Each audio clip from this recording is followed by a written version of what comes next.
Hello नमस्ते, स्वागत है आप सभी साथियों का एनएस शिक्षा परिवार। कैसे हो साथियों? उम्मीद करता हूँ बहुत ही शानदार होंगे। आपकी जो पढ़ाई है बहुत अच्छे तरीके से चल रही होगी।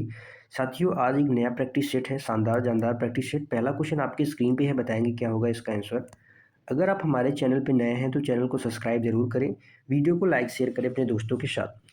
पहला क्वेश्चन है, हिंदी में अल्प प्राण वर्णों की संख्या कितनी है? 15 है, 30 है, 31 है, 29 है। प्राणत्व के आधार पर साथी वर्णों को विभाजन प्राणत्व के आधार पर साथी वर्णों का विभाजन दो प्रकार से किया गया है। पहला अल्प प्राण होता है और दूसरा साथी क्या होता है? महाप्राण। दूसरा साथी क्या होता है? महाप्राण होता है। अल्प प्राण के अंतर्गत 31 वर्ण आते हैं। कितने वर्ण आते हैं? 31 वर्ण आते हैं। कौन कौन से आते हैं? सभी वर्गीय व्यंजन का पहला और तीसरा और पांचवा, पहला तीसरा पांचवा वर्ण। उसके बाद अंतःस्थ व्यंजन का य र ल व, अंतःस्थ व्यंजन का साथी य र ल व। उच्चित व्यंजन का अड्डा इसमें आता है, प्लस सभी स्वर, सभी 11 स्वर इसमें आते हैं। तो टोटल मिला के इसकी संख्या कितनी होती है? 31। तो इसका राइट आंसर हो जाएगा ऑप्शन सी। अगर आपसे पूछा जाए कि महाप्राण वर्णों की संख्या कितनी होती है, तो साथी ये कितने होते हैं? ये 15 होते हैं। ये कितने होते हैं? 15 होते हैं। दूसरा वर्गीय व्यंजन का दूसरा और चौथा वर्ण, दूसरा और चौथा वर्ण। उसके बाद ऊष्म व्यंजन, ऊष्म व्यंजन साथी श ख श है। ऊष्म व्यंजन श ख श है, इसके अंतर्गत आता है। और उसके बाद इसमें जो बचा है उच्छिक व्यंजन का अढ़ है, इसमें आता है। टोटल मिला के इसकी संख्या कितनी होती है? 15 होती है। आपको ध्यान में याद रखेंगे। अगला क्वेश्चन बताएंगे, क्वेश्चन नंबर 2 है आपके स्क्रीन पर। दासत्व शब्द में कौन सा प्रत्यय है? दासत्व शब्द है आपके सामने, इसमें आपको बताना है कि कौन सा प्रत्यय प्रयुक्त है। वह है, त्व है, त है, तव है, शत्व है। साथ ही यहाँ पे मूल शब्द की बात करें तो यहाँ पे मूल शब्द दास है और इसमें त्व प्रत्यय जुड़ा है। कौन सा प्रत्यय? त्व प्रत्यय जुड़ा है। तो इसका राइट आंसर ऑप्शन बी हो जाएगा। अगला क्वेश्चन, क्वेश्चन नंबर 3 है आपकी स्क्रीन पर। बताना है क्या होगा क्वेश्चन नंबर 3 का राइट आंसर। माता पिता अपने बच्चों के लिए कड़ी मेहनत करते हैं। रेखांकित शब्द में क्या है? रेखांकित शब्द क्या है आपको बताना है। के लिए, ये संज्ञा है साथी, परसर्ग है, सर्वनाम है, विशेषण है। तो के लिए साथी क्या है? यह कारक है। के लिए साथी क्या है? कारक चिन्ह है। क्या है? कारक चिन्ह है। और कारक चिन्हों को साथी क्या कहते हैं? परसर्ग कहते हैं। कारक चिन्ह को क्या कहते हैं? परसर्ग कहते हैं। इसलिए इसका राइट आंसर हो जाएगा ऑप्शन बी। कारक चिन्ह साथी कुल कितने होते हैं? कारक कितने होते हैं? टोटल 8 कारक होते हैं। और संज्ञा की बात करें तो संज्ञा के कुल कितने भेद होते हैं? संज्ञा के 5 भेद होते हैं। सर्वनाम के साथ ही 6 भेद होते हैं। और विशेषण की बात करें तो संरचना एवं प्रयोग के आधार पर विशेषण के कितने भेद होते हैं? 4 होते हैं। वहीं पे स्थान के आधार पर अगर पूछा जाए, किस आधार पे? स्थान के आधार पर, तो स्थान के आधार पर 2 भेद होते हैं। किसके? विशेषण के। स्थान के आधार पर विशेषण के 2 भेद होते हैं। और संरचना प्रयोग के आधार पर पूछा जाए तो 4 भेद होते हैं। अगला क्वेश्चन, क्वेश्चन नंबर 4 है आपकी स्क्रीन पर। निम्नलिखित शब्दों में से कौन सा शब्द पुल्लिंग है? आपको बताना है कौन सा शब्द पुल्लिंग है। घटना, लज्जा, प्रार्थना, संकल्प। बताएंगे क्वेश्चन नंबर 4 का साथी क्या होगा आंसर। साथी संकल्प क्या किया जाता है? संकल्प करना चाहिए। संकल्प करना चाहिए। संकल्प करना चाहिए क्या है साथी? यही है पुल्लिंग शब्द। संकल्प करना चाहिए, यही है पुल्लिंग शब्द। आप वाक्य प्रयोग करके आराम से स्त्रीलिंग और पुल्लिंग आसानी से छांट सकते हैं। प्रार्थना करनी चाहिए, ये साथी स्त्रीलिंग हो गया। लज्जा आई, लज्जा आई। घटना घटी, घटना घटी। ये साथी क्या है? सारे स्त्रीलिंग शब्द हैं। कैसे शब्द हैं? स्त्रीलिंग शब्द हैं। अगला क्वेश्चन, क्वेश्चन नंबर 5 है आपकी स्क्रीन पर। आपको बताना है क्या होगा इसका आंसर। आप सबकी राह देख रहे हैं। आपकी सब राह देख रहे हैं। आपकी सब राह देख रहे हैं। रेखांकित शब्द में कौन सा सर्वनाम है? बताना है आप में सर्वनाम का कौन सा भेद है? प्रश्नवाचक है, निजवाचक है, निश्चयवाचक है, संबंधवाचक है। संबंधवाचक साथी जो और सो होता है, जो और जो सो होता है शब्द संबंध जोड़ने के लिए। निश्चयवाचक में साथी क्या होता है? यह वह निश्चयवाचक होता है। निजवाचक में साथी क्या होता है? आप। प्रश्न में क्या होता है? कौन, कौन और क्या। सर्वनाम शब्दों की संख्या कुल कितनी होती है? 11 होती है। इसका राइट आंसर हो जाएगा ऑप्शन बी। आप क्या है? निजवाचक सर्वनाम है। जो स्वतः अपने आप का बोध कराता है वही निजवाचक सर्वनाम होता है। अगला क्वेश्चन, क्वेश्चन नंबर 6 है आपके स्क्रीन पर। अभ्यास का आपको विशेषण बताना है कि अभ्यास का विशेषण रूप क्या है। अभ्यास का साथी विशेषण रूप क्या है? अभ्यासी है, आभास है, अभ्यासिक है, आभासिक है। आभास साथी क्या होता है? आभास यानी एहसास, जब कोई चीज़ हो जाती है एहसास, तो ही होता है आभास हो गया। अभ्यास का विशेषण रूप क्या होगा? अभ्यासी। क्या हो जाएगा? अभ्यासी हो जाएगा इसका विशेषण रूप। अगला क्वेश्चन है, क्वेश्चन नंबर 7 है आपके स्क्रीन पर। मोहन किताब पढ़ता है। मोहन किताब पढ़ता है, इस वाक्य में क्रिया का कौन सा प्रकार है? पूर्वकालिक क्रिया है, सकर्मक क्रिया है, अनेकार्थक क्रिया है, अकर्मक क्रिया है। अकर्मक क्रिया साथी कर्म के बिना होती है, कर्म के बिना। जैसे मोहन दौड़ता है, मोहन दौड़ता है। अनेकार्थक क्रिया साथी क्या होती है? जैसे जैसे साथी कर, जैसे साथी कर। यहाँ पे कर का दो अर्थ है। एक कर का अर्थ यहाँ पे हाथ से है और एक कर का अर्थ साथी किससे है? टैक्स से। यानी एक से अनेक अर्थ हो, एक का अनेक अर्थ हो तो वही अनेकार्थक होता है। और जो सकर्मक क्रिया होती है वो किसके साथ होती है? कर्म के साथ, कर्म के साथ। और साथ ही जो पूर्वकालिक क्रिया होती है वह एक कार्य के तुरंत बाद दूसरा कार्य होना पाया जाता है। जैसे हरीश पढ़कर चला गया, वह पढ़कर पढ़कर चला गया, चला गया। यानी एक कार्य कंप्लीट हुआ, उसके बाद दूसरा कार्य हुआ तो वह पढ़कर चल गया। आप यहाँ पे देखें कर्म के साथ, कर्म के साथ यानी मोहन किताब पढ़ता है। क्रिया, सबसे पहले आपको क्रिया ढूंढना है और क्रिया में क्या से जवाब पाना है। अगर वहाँ पे कर्म आपको मिल जाए तो वो कौन सी क्रिया हो जाएगी? सकर्मक क्रिया हो जाएगी। कौन सी क्रिया साथी हो जाएगी? सकर्मक क्रिया हो जाएगी। अगला क्वेश्चन, क्वेश्चन नंबर 8 है आपकी स्क्रीन पर। वर्तमान काल के कितने भेद हैं? आपको बताना है वर्तमान काल के कितने भेद हैं। 7 है, 5 है, 6 है, 8 है। बताएंगे साथी। वर्तमान काल के 5 भेद हैं। कितने भेद हैं साथी? वर्तमान काल के 5 भेद हैं, जिसमें पहला साथी है साधारण वर्तमान काल। साधारण वर्तमान, साधारण वर्तमान काल। साथी दूसरा भेद है, दूसरा है साथी अपूर्ण वर्तमान काल। अपूर्ण वर्तमान काल जिसे हम तात्कालिक भी कहते हैं। क्या कहते हैं? तात्कालिक वर्तमान काल भी कहते हैं। दूसरा हो गया तात्कालिक वर्तमान काल। तीसरा साथी है पूर्ण वर्तमान काल, पूर्ण वर्तमान काल। चौथा साथी है संदिग्ध, संदिग्ध वर्तमान काल। और पांचवा है संभाव्य, जहाँ पे संभावना हो वहाँ पे क्या होता है? संभाव्य वर्तमान काल होता है। 5 भेद होते हैं किसके? वर्तमान काल के, याद रखेंगे।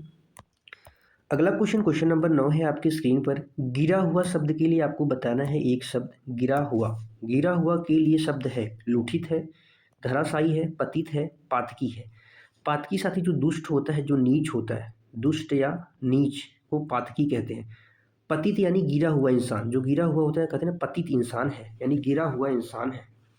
धराशायी साथी क्या होता है? युद्ध में हारा हुआ, युद्ध में। धराशायी यानी युद्ध में हारा हुआ यानी धराशायी। और लुठित साथी क्या होता है? लुठित यानी इसको कहते हैं लुंठित। लुंठित जो होता है लपेटा हुआ, यही क्या होता है? लुंठित होता है। तो क्वेश्चन नंबर 9 का जो आंसर होगा ऑप्शन सी हो जाएगा, गिरा हुआ यानी पतित। अगला क्वेश्चन, क्वेश्चन नंबर 10 है। जो तोला जा सके, जो साथी क्या किया जा सके? तोला जा सके। आपको बताना है कि उसके लिए क्या शब्द होगा। अपरिमेय होगा, अनुमेय होगा, परिमेय होगा, विनिमय होगा। विनिमय साथी जो तोला जा सके उसको क्या कहते हैं? परिमेय कहते हैं। उसको क्या कहते हैं? परिमेय कहते हैं। अपरिमेय जो तोला न जा सके, जो तोला न जा सके, जो मापा न जा सके वो अपरिमेय, और जो मापा या तोला जा सके वो साथी क्या होता है? परिमेय होता है। ध्यान रखेंगे। अगला क्वेश्चन, क्वेश्चन नंबर 11 है आपकी स्क्रीन पर। अंग अंग फूले न समाना, अंग अंग फूले न समाना मुहावरे का सही अर्थ है बहुत आनंदित होना, गुस्सा होना, बीमारी होना, दुखी होना। अंग अंग फूले न समाना साथी यानी बहुत आनंदित हो जाना। क्या हो जाना? बहुत आनंदित हो जाना, यानी कहते हैं कि बहुत अंग अंग फूले न समाना। अगला क्वेश्चन, क्वेश्चन नंबर 12 है। किस शब्द में अव्ययी भाव समास नहीं है? आपको बताना है किस शब्द में अव्ययी भाव समास नहीं है। आमरण है, यथासाध्य, श्रम साध्य, आजन्म। अव्ययी भाव समास में पहला पद साथी क्या होता है? अव्यय होता है। पहला पद अव्यय।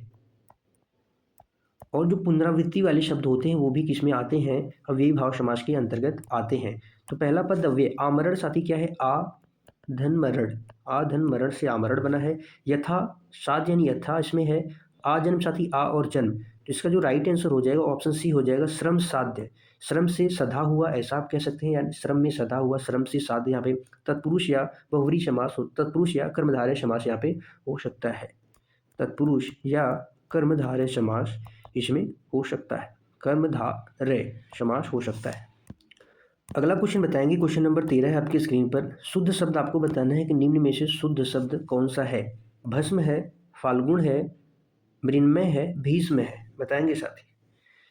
यहाँ पे अगर भस्म की बात करें तो साथी भस्म में श का अर्ध रूप रहता है, आधा रूप रहता है। और फाल्गुन जो है साथी फाल्गुन न होता है, न कि अन होता है, न होता है।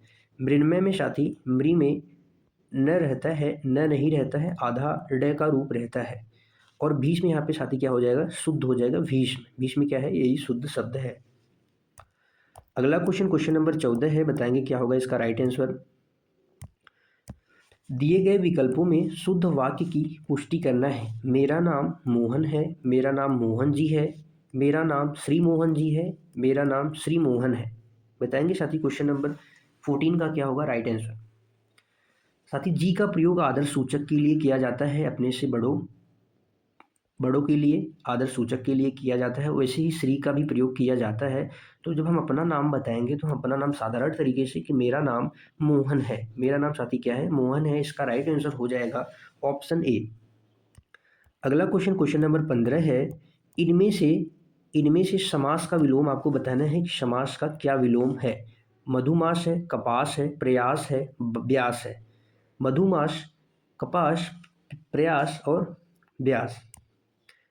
समास का साथी क्या हो जाएगा, व्यास। समास क्या क्या हो जाएगा, व्यास हो जाएगा। अगला क्वेश्चन बताएंगे, क्वेश्चन नंबर 16 है आपके स्क्रीन पर। तरंग शब्द का पर्यायवाची है। तरंग शब्द का पर्यायवाची है जलधि, उर्मी, पुष्कर, कुल। तरंग का साथी क्या है, पर्यायवाची। कुल साथी क्या होता है, किनारा होता है। कुल यानी किनारा, जिसको कहते हैं तट भी कहते हैं, तट या किनारा। पुष्कर साथी, पुष्कर यानी तालाब, तड़ाग होता है। और यह कमल के पर्यायवाची के भी रूप में प्रयुक्त होता है। इसके अनेक अर्थ हैं। तरंग साथी किसको कहते हैं, उर्मी को कहते हैं। उर्मी यानी तरंग। उर्मी किसको कहते हैं, तरंग को कहते हैं। उर्मी भी कह सकते हैं लहर, लहर भी कहते हैं साथी। हिलोर, हिलोर भी क्या है, तरंग का पर्यायवाची है। मौज, ये भी उर्मी का पर्यायवाची है। और जो जलधि होता है साथी, ये किसका पर्याय है, समुद्र का पर्यायवाची है। किसका है, समुद्र का पर्यायवाची है। समुद्र जिसे हम उदधि कहते हैं। उदधि, वारिधि, पयोधि, रत्नाकर, ये समुद्र के पर्यायवाची हैं। अगला क्वेश्चन, क्वेश्चन नंबर 17 है। गोबर का आपको तत्सम रूप बताना है। गोबर का तत्सम रूप है गुब्बर है, गोमय है, गुर्बर है, गहन है। बताएंगे साथी क्वेश्चन नंबर 17 का क्या होगा राइट आंसर। तो गोबर साथी कैसा शब्द है, गोबर कैसा शब्द है, ये तद्भव शब्द है। तद्भव शब्द है। इसका क्या हो जाएगा, गोमय। गोमय का कैसा शब्द है, ये तत्सम है। और गोबर का जो तत्सम शब्द होगा वो क्या हो जाएगा, गोबर, गोमय हो जाएगा, गोमय हो जाएगा। अगला क्वेश्चन, क्वेश्चन नंबर 18 है। व्यवहार का सही संधि विच्छेद आपको बताना है कि व्यवहार का सही संधि विच्छेद क्या होगा। वि धन अव धन हार, व्यव धन हार, व्यय धन व्यवहार, व्यवहार। बताएंगे साथी क्या होगा। इसका जो राइट आंसर हो जाएगा ऑप्शन ए हो जाएगा। बी प्लस अवहार, बी प्लस अव प्लस हार, ये क्या हो जाएगा, व्यवहार। इसका संधि विच्छेद क्या हो जाएगा, बी प्लस अव प्लस हार हो जाएगा।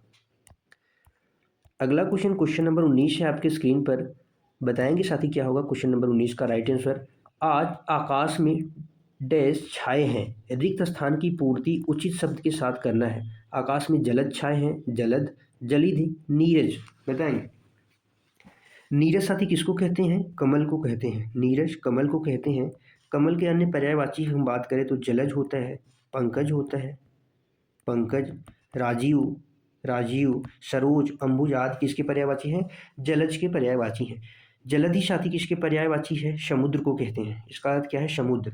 समुद्र को हम उदधि भी कहते हैं। उदधि, वारिधि, उदधि, वारिधि, पयोधि, रत्नाकर, ये सब किसके पर्यायवाची हैं, जलधि के पर्यायवाची हैं।